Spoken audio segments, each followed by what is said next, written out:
Me parece que el amor se hace más claro en la medida en la que tus necesidades primarias de control están, digamos, como saciadas por cosas que no involucren la explotación de otras personas. Es decir, ¿cómo puedo yo vincularme con el mundo? ¿Quién soy yo? ¿Cómo vivo mi cuerpo? ¿Cómo entiendo mi cuerpo? ¿Cómo puedo yo, digamos, ser yo y expandirme? Y una vez en la que yo empiezo a como cubrir estas necesidades más básicas, creo que puedo acceder a otros niveles en los cuales ya no espere yo que las otras personas rellenen esto.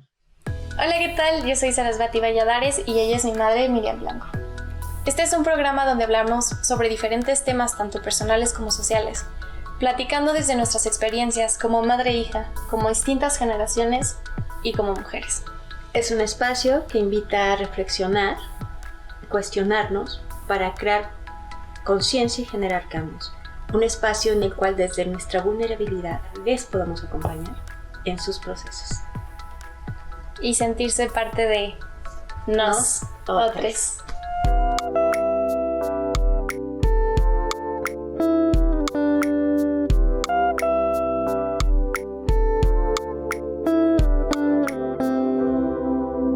Nosotros. El capítulo de hoy es Formas de amar. Pues aquí estamos con un invitado, alguien que amo mucho, admiro mucho y pues qué puedo decir es, para mí es familia, definitivamente. ¿Se acuerdan que un día les dije que algún día les iba a presentar a Santi, que ya conocerían a Santi? Santi es mi otro hijo. Es un ser humano al que amamos profundamente y se ha convertido en parte de nuestra familia, de esos amigos que forman parte de ti, de tu ser, de tu crecimiento, y se convirtió en el hermano mayor, en mi hijo. Bienvenido, Santi, gracias por compartir con nosotros hoy. Hola, hola, muchas gracias por invitarme. Pues, ¿qué les puedo decir? Saben que el sentimiento es mutuo y me encantará pues que iniciemos este diálogo y que salgan reflexiones interesantes para nosotros y para los que nos vean, que es un tema que me parece es fundamental. Aprender a cómo relacionarnos, cómo entendernos, y creo que si no le invertimos tiempo a esto, pues tal vez hay pocas cosas que valgan tanto la pena como esto, siento yo. Entonces me da gusto poder hablar de esto. Que en realidad el ser humano es un ser por naturaleza sociable, ¿no? Y creo que de alguna manera hemos sido educados dentro de ciertas normas que nos dicen cómo comportarnos y cómo deben de ser nuestras relaciones, sobre todo nuestras relaciones románticas. De ahí que parte esta deconstrucción del amor romántico. Quienes están cerca de mí saben que es una constante en mí esta cuestión de desmitificar el amor romántico, ¿no? Entonces, cuéntanos un poco, Santi, de quién eres, dónde estás, qué haces y cómo es que llegas hasta este punto en que para nosotros es tan importante tu experiencia como para compartir esto con todos quienes nos reciben. Bueno, sin más que pensar que yo sea algún tipo de experto o como usted dice, no me considero un experto, me encantaría hacerlo, pero no lo soy. Creo que sí es importante hablar de mi persona porque cuando hablas acerca de estos temas y das posturas sobre temas tan importantes, siempre es bueno saber desde qué perspectiva se está hablando. Entonces, yo soy originario de la Ciudad de México, crecí en una familia católica conservadora y diría como económicamente bastante bien acomodada, teníamos muchos privilegios. Y fui a escuelas católicas, escuelas en donde solamente eran admitidos los hombres, o sea, los niños. Entonces, mi primera experiencia de convivir con mujeres fue hasta que tuve 13 años en el ámbito escolar.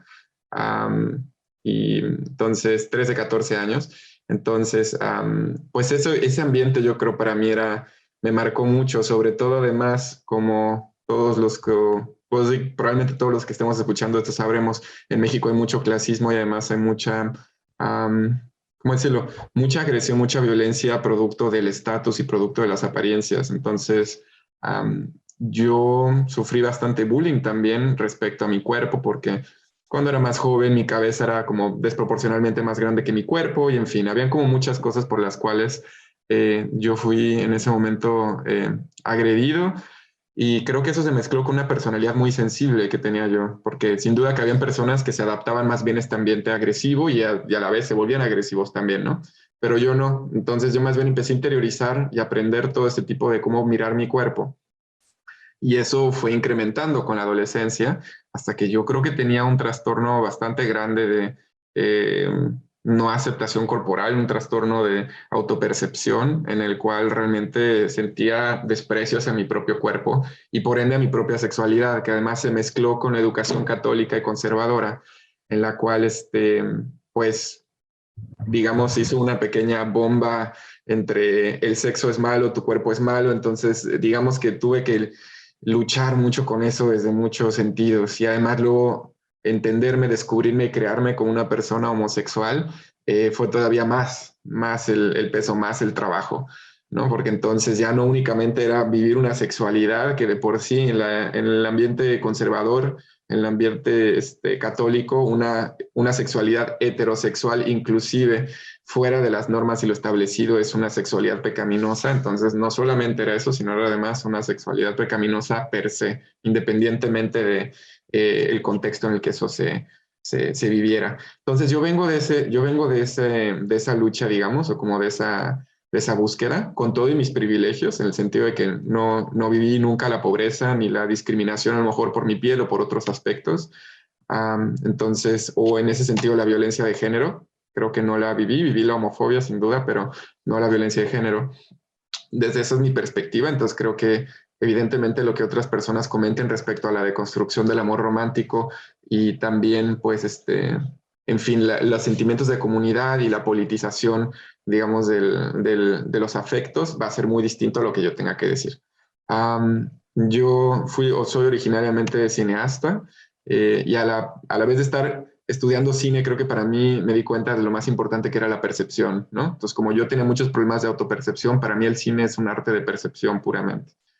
Y al enfrentarme con la percepción, que de hecho hice un documental precisamente acerca de mi cuerpo, me di cuenta de lo maravilloso de los procesos de percepción y de la capacidad de sanar a partir del diálogo, a partir de la reestructuración. Y después de eso decidí que el cine para mí era insuficiente y que quería estudiar psicología. Y estoy por terminar la licenciatura en psicología en la UNAM, en la modalidad en línea.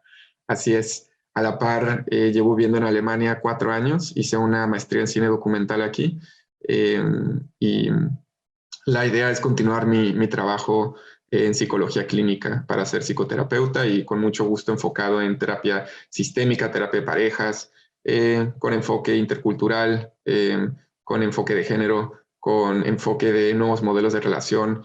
Me interesa mucho el trabajo de prevención de violencia, por ejemplo. Y actualmente de trabajo que hago literalmente soy llamémoslo como asistente personal de adolescentes con discapacidad y trabajo con ellos en las escuelas o en sus casas y también trabajo en un instituto de investigación enfocado en el área de salud, trabajando con el seguro público aquí en Alemania, digamos, desarrollando diferentes proyectos que son importantes para hacer medidas de salud pública. Entonces, ese es un poco como mi contexto y en contexto personal, creo que para mí se ha hecho muy importante entender cómo relacionarme primero con mi cuerpo, luego con los demás, con la sexualidad y con los diferentes modelos de relación y cómo ir entendiéndome a partir de eso. Y creo que yo desde siempre en algún momento me era claro, por ejemplo, que cuando yo tuve mi primer novio o como amante, por así llamarlo, no era muy claro. Yo sentía esa necesidad todavía de explorar como más sexualmente en otras áreas. Y total que llegamos a un acuerdo y éramos más amantes y exploraba con otras personas y así fue un poco como los comienzos, pero desde un inicio ya sentía como esa necesidad de explorar, ¿no? Sobre todo porque como yo vengo de una historia de un rechazo al cuerpo muy grande, cada victoria sexual, cada avance sexual que yo tenía era una victoria literalmente. Pues cada vez, y hasta la fecha, cada vez que yo hago algo que transgrede esos límites que me impusieron de esto está mal, esto es pecaminoso, para mí es amor a mí mismo, para mí es como, um, es simplemente darme cuenta que me he podido quitar esas cadenas, ¿no? Entonces, en ese sentido, la exploración sexual, la exploración del cuerpo era un tema importante. Y ya de entrada, cuando tienes esa búsqueda, es un conflicto con el modelo monógamo, ¿no? Porque el modelo monógamo entonces tiene más que ver con muchas cosas, pero dentro de uno de los esquemas o dentro de uno de los paradigmas más importantes, pues es la exclusividad sexual, ¿no? Y la exploración que se permite en la monogamia, pues es únicamente la exploración de esa persona y tú con esa persona en todos los aspectos, ¿no? Habrán personas que busquen o necesiten inclusive monogamia de pensamiento, ¿no? Es decir, o monogamia inclusive de lo que miran tus ojos, lo que deseas, lo que... Y entonces ahí, digamos, desde monogamias muy rígidas en términos de compartir una fantasía que tengo hacia alguien más es una tradición, a monogamias súper laxas en las cuales si una persona tiene sexo con alguien más, pues a lo mejor se considera como un malentendido, pero no pasa nada, ¿no? Como lo que en inglés le llaman monogamish o monogamia flexible, ¿no? Entonces hay muchos aspectos de cómo entender la monogamia, pero yo de entrada ahí ya me había confrontado con la monogamia, ¿no? Desde esta necesidad de explorar mi cuerpo, reivindicar mi cuerpo, y al mismo tiempo, pues querer relacionarme con otras personas, como cualquiera de nosotros que busque intimidad. Y aquí la cuestión que es importante, yo creo, entender es pues la teoría del aprendizaje social y la teoría sociocultural también, de cómo se generan los conceptos, ¿no? Me parece muy adecuado esto, que son teorías desarrolladas por psicólogos como Vygotsky, como Bandura, y entonces básicamente lo que nos dicen estas teorías es que los conceptos que nosotros vamos aprendiendo son a partir de observación e imitación. Es decir, nosotros desde que crecemos nacemos en una cultura, en un contexto que nos enseña el amor es de esta forma, la intimidad es de esta forma, y nosotros lo observamos y lo integramos, lo interiorizamos y lo repetimos. Y lo interesante de esto, que se puede inclusive mezclar con un poco de psicología conductual, es que nuestro cuerpo también empieza a reaccionar a estos conceptos. Es decir, tenemos respuestas fisiológicas a aquello que hemos aprendido. Si, por ejemplo, si alguien nos dice, ay, te quiero mucho porque sentí celos por ti, probablemente eso, si hemos crecido en una cultura en la cual entendemos celos como amor, podemos a lo mejor sentirnos bien y decir como, ay, mi cuerpo se siente bien, me siento relajado, qué bien que esta persona sienta esos celos. O al revés, ¿no? O sea, cuando alguien, a lo mejor nuestra pareja ve que alguien más es atractivo, nos lo hace sentir, nos duele el estómago y nos da ansiedad y nos ponemos mal. Y aquí lo interesante es que considero que muchas veces en el lenguaje popular solemos decir, escucha tu cuerpo, que claro que hay que escuchar el cuerpo, ¿no? Sin duda, no estoy en contra de eso. Pero muchas veces no se llega a esta capacidad de análisis de decir, claro, si escucho a mi cuerpo se siente mal, entonces significa que lo que está pasando está mal, ¿no? Pero nunca hacemos este análisis de decir cómo aprendió a responder mi cuerpo a estos estímulos, ¿no? Entonces, creo que en mi proceso eso es un poco lo que he ido aprendiendo, como identificar si me siento mal por la idea de sentir deseo sexual hacia otras personas, ¿es realmente porque yo me siento mal o es un proceso aprendido del cual yo tengo respuestas fisiológicas que pienso que son mías, pero en realidad no son mías? Y creo que eso es uno de los cuestionamientos filosóficos casi más puros en términos de ¿soy yo realmente yo o soy yo un producto, digamos, del ambiente? Y todos somos productos del ambiente y de nuestra cultura, pero ¿hasta qué punto nosotros queremos... ¿Hasta qué punto nosotros vamos a poder identificar cómo nos relacionamos con los demás de una manera consciente? Y hasta qué punto también nos vamos a dejar llevar por conceptos que notamos que son violentos también, ¿no? Que es uno de los temas importantes que conforme yo fui teniendo estas relaciones, yo creo que fui identificando con el tiempo de una manera primero muy sutil, luego de una manera muy explícita, como gran parte creo de la violencia y la agresión que viví en mis relaciones que yo ejercía y que me era ejercida hacia mí, provenía pues de la idea de posesión, provenía de la idea de crítica, de cambiar a la otra persona, de no dejarla vivir procesos importantes, de expectativas, ¿no? Al mismo tiempo mezcladas con mucha incertidumbre, mucha inseguridad. Yo no quiero, o sea, no me gustaría, ¿cómo decirlo? Como asumir que las personas que viven la monogamia que la monogamia es un sistema más básico, más primitivo y que, digamos, el poliamor o la anarquía relacional son más evolucionados. No, solamente que pues todos estamos de alguna manera confundidos y no logramos encontrar de qué manera relacionarnos y tenemos solamente un modelo y hay veces que para entrar en ese modelo te vas cortando cosas de ti para entrar hasta que ya estás todo cortado y todo mochado, que ese modelo que antes te gustaba, ya ahora te parece tedioso, te molesta, y entonces en esa molestia agredes a las otras personas porque estás insatisfecho y estás satisfecho contigo y empieza la violencia, ¿no? Entonces es importante, y a mí estos temas me interesan mucho porque de entrada en la sociedad occidental el vínculo amoroso romántico es el origen de la familia y la familia es la célula, digamos, de la sociedad en este concepto, en esta cultura, digamos, en sociedades occidentales 2021. Y entonces, si ese vínculo amoroso de entrada está mal o es un modelo en el cual no entra la gente, ¿qué reciben los hijos? ¿Qué reciben entonces? ¿Qué recibe la sociedad? ¿Cómo estamos formándonos como personas? Si el origen de la familia, el origen de estas construcciones está generando violencia, que es lo que se ve en las estadísticas.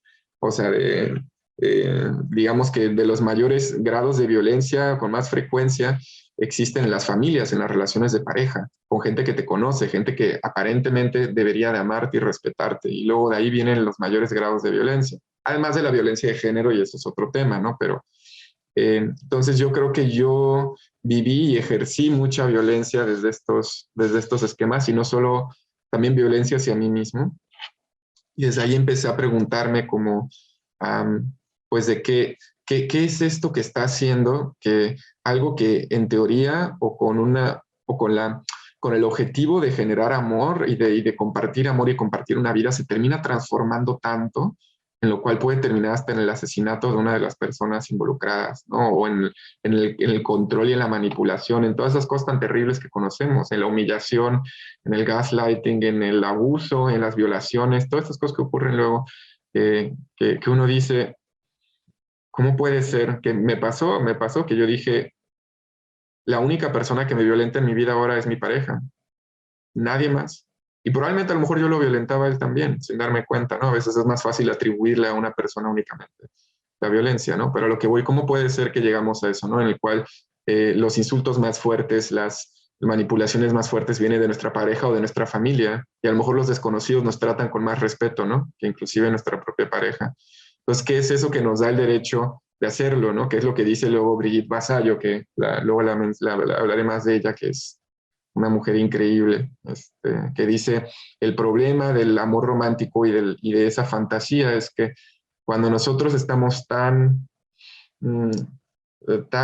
ciegos, tan encantados con la idea del amor romántico, lo que nos promete, con esa idea de esa monogamia, de esa complementariedad, de esa intimidad, empezamos a no poner límites, a no querer observar esas dinámicas de violencia, y nos involucramos tanto y nos es tan importante mantener ese vínculo afectivo que las salidas se nos van cerrando para poder evitar que nos violenten o que violentemos, ¿no?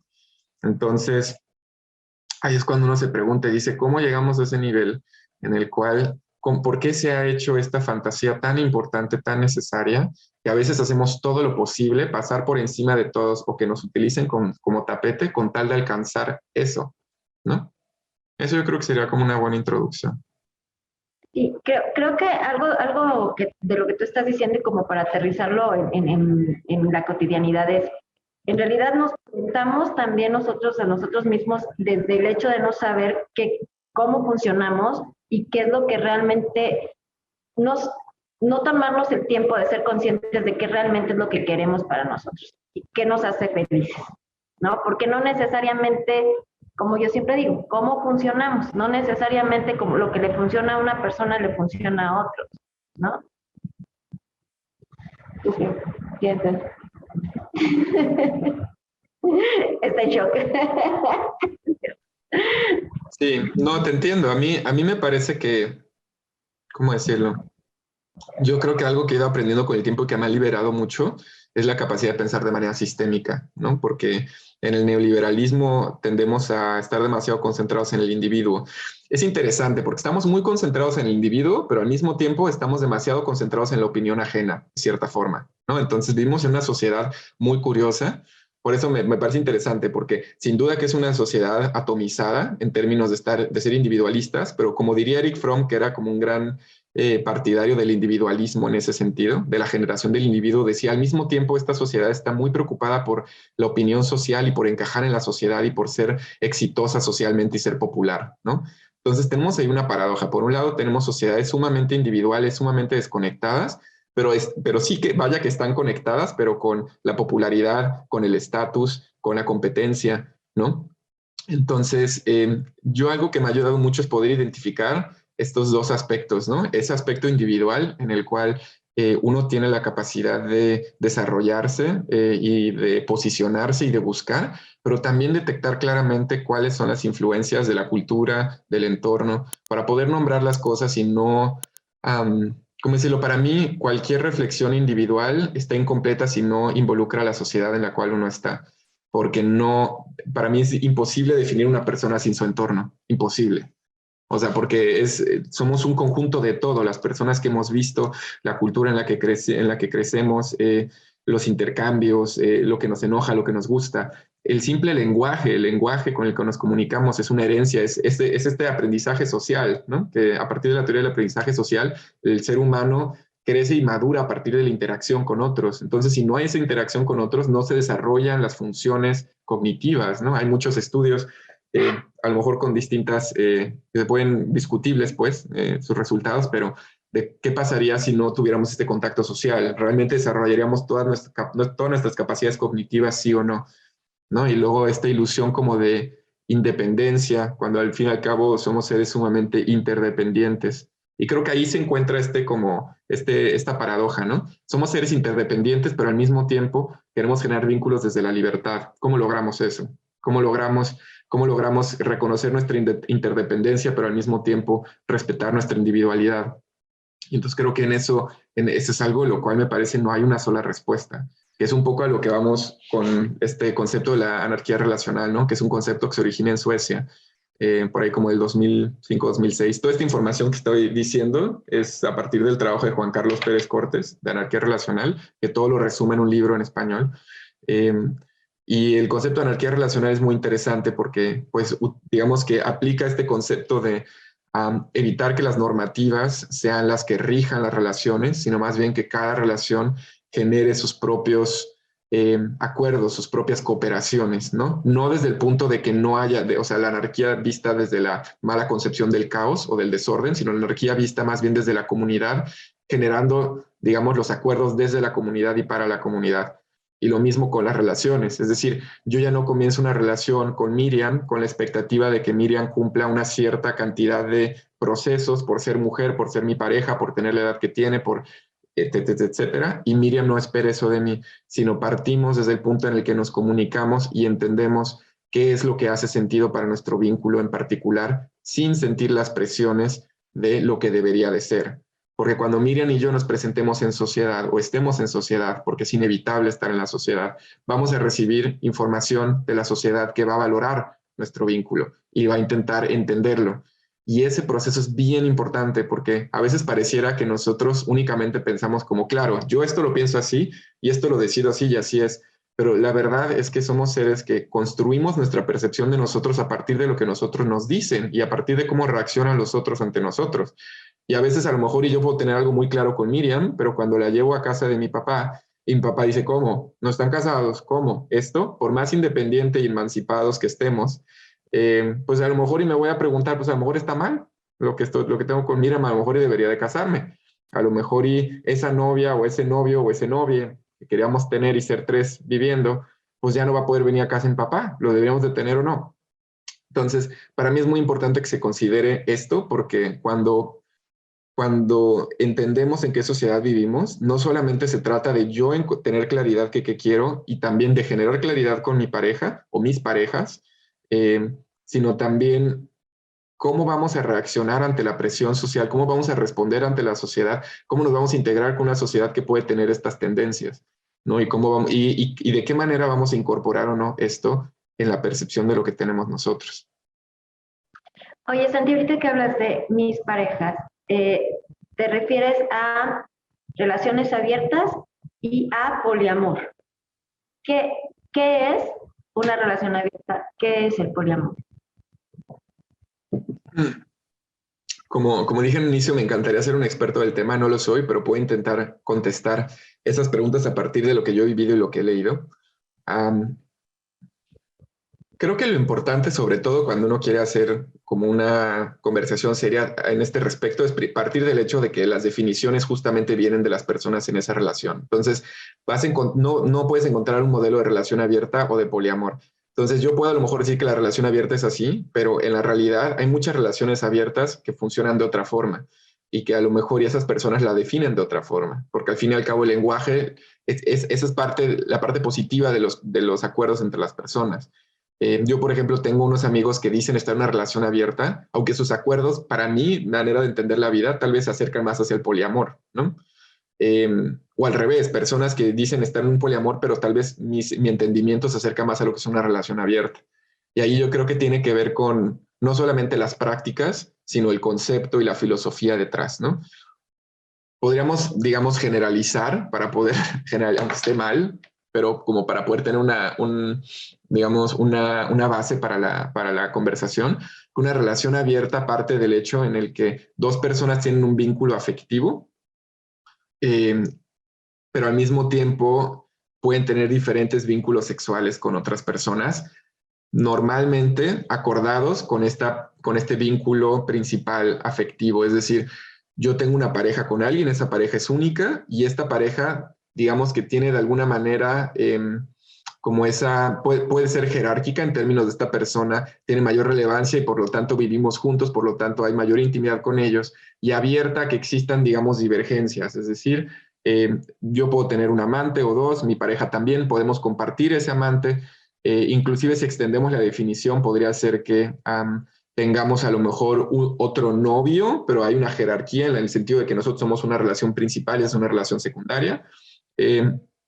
Y dentro de eso una cantidad de acuerdos o no acuerdos, ¿no? Como prácticas sexuales, como siempre y cuando, por ejemplo, algo muy común, sobre todo en el ambiente homosexual, en el cual el VIH es un tema importante. Entre nosotros no utilizamos condón, con las otras parejas sí. Entonces empiezan a hacer acuerdos en los cuales la pareja abierta parte del hecho de un núcleo del cual pueden haber divergencias, pero de alguna u otra manera esas personas siempre vuelven a ese núcleo. Ese es mi entendimiento de lo que es una pareja abierta. El poliamor me parece aún todavía más flexible en ese sentido, ¿no? O sea, y de hecho, la visión que más me gusta del poliamor es justo la que tiene esta Brigitte Vasallo, que es una escritora feminista maravillosa, española que vivió en Marruecos y que tiene un concepto muy interesante acerca de cómo entender el poliamor, no solamente como práctica sexual, sino como un sistema, y también cómo entender la monogamia no como una práctica, sino como un sistema, y verlo desde una manera política, desde una manera económica, desde una manera contestataria ante el capitalismo. Entonces, la definición que me gusta de ella es el poliamor no es una práctica, es decir, si yo tengo 3 o 4 personas no significa que ya soy poliamoroso, sino que ella dice el poliamor es un sistema y es un sistema en el cual se asume que la exclusividad no es un valor. Es decir, si la monogamia valora la exclusividad como algo primordial para el vínculo, en el poliamor la exclusividad no se considera como algo valioso, sino que se parte del hecho de que el vínculo en sí es valioso independientemente de que haya esa exclusividad o no. Principalmente, y la exclusividad es un tema que casi siempre pensamos en sexualidad, pero la exclusividad es un tema que es bien profundo y de hecho ella por eso lo menciona como sistema. Dice exclusividad, por ejemplo, dice la monogamia, cuando ella hace una crítica del sistema monógamo, dice la monogamia es parte porque existe el racismo también, parte porque existe la xenofobia, porque dice muchos países, por ejemplo, que están protegiendo a sus ciudadanos, tienen el concepto de nosotros somos nosotros, ustedes son ustedes. Los que tienen mi nacionalidad son parte del grupo que quiero y los que están fuera son los extranjeros, son aquellos otros. Y entonces eso y también hace un análisis de por qué la monogamia es importante. No nos alcanzaría el tiempo de entender el origen de la monogamia, porque luego muchas personas pueden asumir que es ¿cómo decirlo? Pueden decir como, claro, la monogamia es una forma natural. Bueno, ni es natural ni es tampoco ficticia. Es más bien una construcción. Es una construcción contextual, ¿no? Y la monogamia tiene que ver con muchas cosas, pero primordialmente la monogamia tiene una función biológica también en términos de poder identificar a las personas del linaje, que tienen también que ver con una cuestión de poder y de herencia, ¿no? Entonces, pues antes era importante la monogamia para poder justificar que la herencia de las riquezas se iba a quedar dentro del clan de la familia, ¿no? Y entonces eso por un lado y luego por otro lado para evitar para evitar también pues todas las malformaciones genéticas que pueden ocurrir, por ejemplo, en el incesto y etcétera, ¿no? Como que se empezaron a hacer muchos conceptos que terminaron creando la monogamia como institución y que se fueron derivando en diferentes maneras de pensar que se asociaron también con el capitalismo. Por ejemplo, algo que dice esta Brigitte, que es muy interesante, dice que la gente ahora dice, qué moderno el poliamor, ¿no? Qué moderno el sexo comunitario, como si fuera una invención moderna. Y dice, no es cierto. Dice, el sexo comunitario, la apertura de tener diferentes comunidades, relaciones, es algo que existe desde siempre. Solamente que cuando llega la revolución industrial y llega el capitalismo, se requiere de la competencia. Entonces, la competencia es un tema muy importante para cómo Brigitte define el poliamor, porque dice, el poliamor que yo conozco y que yo respeto es criticar el sistema de la competencia. Es decir, esta cuestión de decir, si Miriam es mi pareja y entonces Miriam siente deseo por alguien más, yo asumo que ese alguien más es mi enemigo y una amenaza. Entonces yo compito por Miriam y ella compite por mí. Y esto de alguna u otra manera se mezcla con la competencia del mercado en el capitalismo, en el cual estamos nosotros contra nosotros, asumiendo que las otras personas son potenciales amenazas hacia nuestra estabilidad. Y entonces de ahí Brigitte avanza y dice, esa es la razón de por qué hay racismo, ¿no? Claro, nosotros los alemanes, nosotros los americanos, nosotros los mexicanos, vivimos aquí y aquellos otros de allá, ellos son otros. Y entonces ellos pueden ser una amenaza para nosotros que sí somos así. Y solamente puede existir una identidad de nosotros somos nosotros si existe la idea de separación.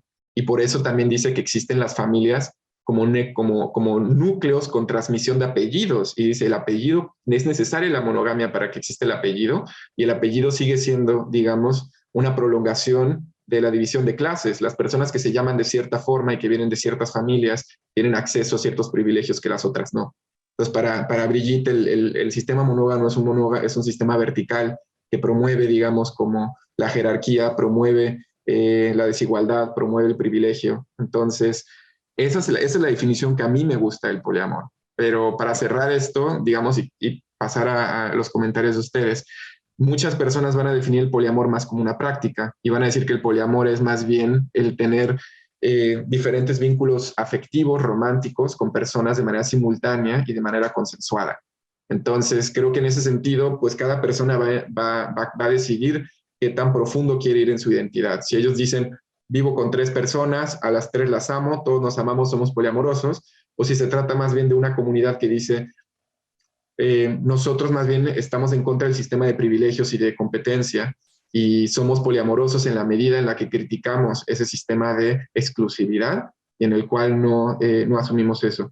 O más interesante aún, como diría la anarquía relacional, que podemos pasar ese tema después, tal vez en la práctica solamente estás con una persona, pero cómo amas a esa persona y de qué manera estás con esa persona hace que no sea monógama tu manera de estar con esa persona.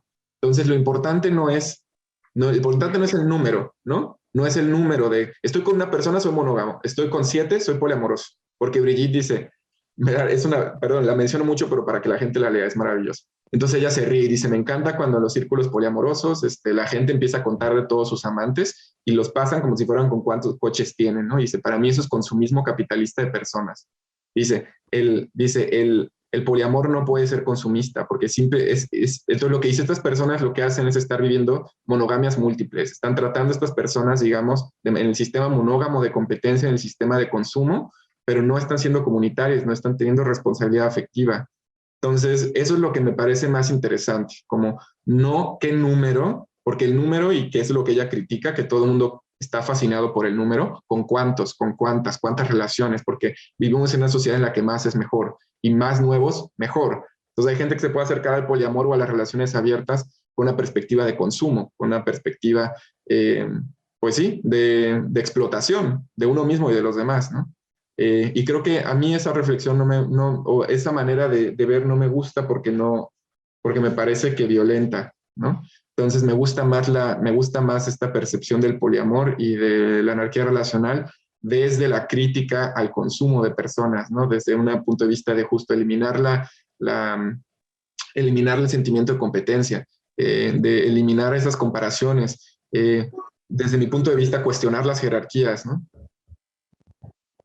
Ok, Fíjate que aquí hay varios puntos que yo quería como aterrizar con ustedes. Cuando he conocido, por ejemplo, personas que desde su poca o nula responsabilidad afectiva justamente hablan de que la monogamia no es inherente al ser humano, ¿no? Que el ser humano por naturaleza es polígamo. Y creo que de ahí justo viene esta parte de decir desde dónde lo estás diciendo, que tú lo acabas de aclarar, ¿no?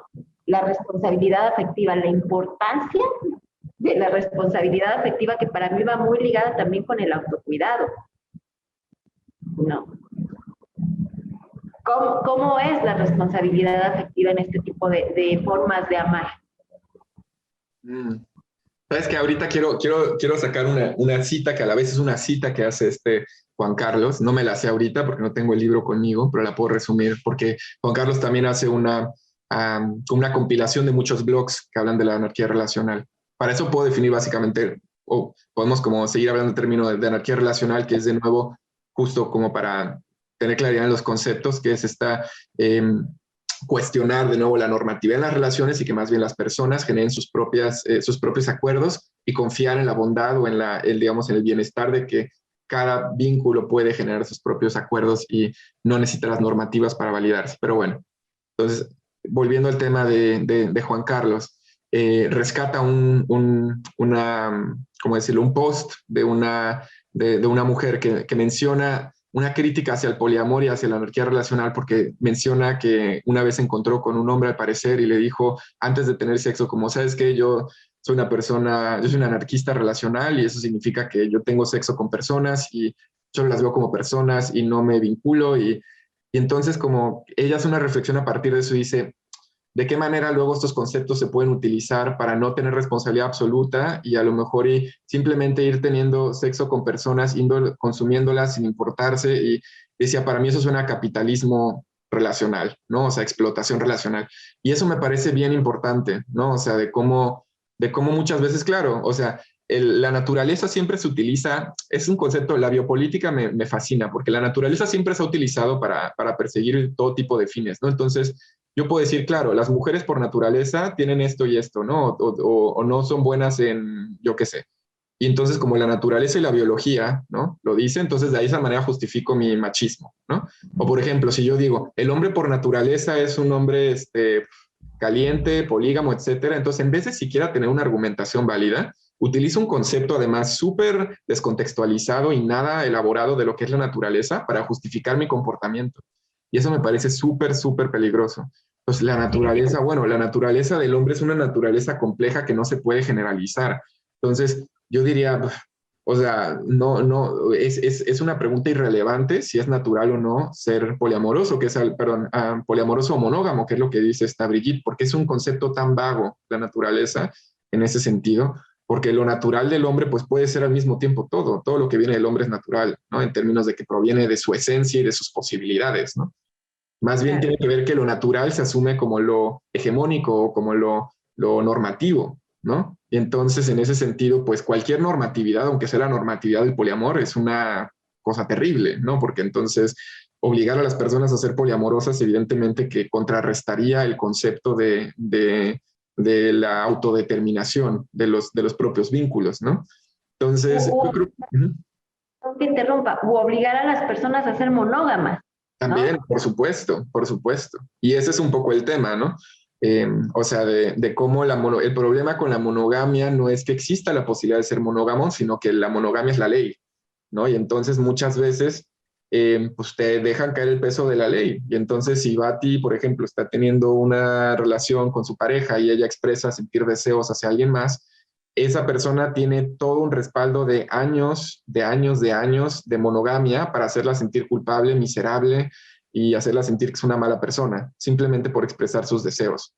Entonces el problema es que hay un desbalance, ¿no? Porque entonces eso impide que haya comunicación, lo que a su vez refuerza la posibilidad de ser infiel, por ejemplo, porque evidentemente que la infidelidad independiente o el engaño en cualquier tipo de sistema pues nunca va a ser algo que va a traer algo positivo, ¿no? Pero desconstruir ese engaño y entender realmente de dónde proviene ese engaño y por qué ese engaño sucede, vaya que es importante.